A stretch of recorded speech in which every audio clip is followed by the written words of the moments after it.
वो तारीखी ओफिन पारा जिसने रेल गाड़ी में वाशरूम बनवा दिए। मुलाहजा कीजिए, रेल मुसाफिर ओखेल चंदर सिंह ने 1909 में रेलवे ऑफिसर को शिकायती मरासला लिखा। जनाब डिवीजनल रेलवे ऑफिसर, मैं रेल पे सफर कर रहा था। बिस्यार खुराकी के सबब मेरे पेट में शदीद मरोड़ उठने लगे। रेल अहमदपुर स्टेशन पर रुकी तो मैं हाजत के लिए आतर गया। अभी हाजत रवाई जारी थी कि गार्ड ने सीटी बजा दी। सीटी सुनकर मैं सपटा गया और इस आलम में दौड़ लगाई कि एक हाथ में लूटा और दूसरे हाथ से मैंने लंगोट पकड़ा हुआ था। रेल को जा लेने की तगोदो में धड़ाम से गिर पड़ा।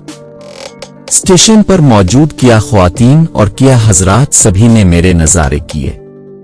यूं देखते देखते हाथ से इज्जत भी गई और रेल भी गई। मोहतरम, मेरे इस हमाजहत नुकसान का जिम्मेदार वो नाहंजार गार्ड है जिसने बेवक्त सीटी बिछाई। मेरी दरख्वास्त है कि इस गार्ड पर तगड़ा जुर्माना आयद करें। अगर नहीं तो फिर मैं अखबारात को वाक़े से मुताल्लिक खबरें देने वाला हूं। फजल अर्रहमान काजी साहब अपनी किताब रुदाद रेल की में लिखते हैं कि ओखेल का यह खत दिल्ली में रेलवे के अजायब घर में आज भी महफूज है।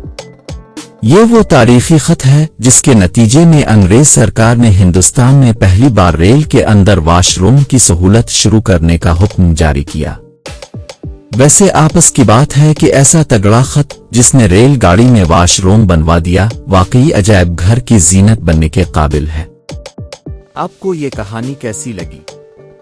कमेंट में जरूर बताएं।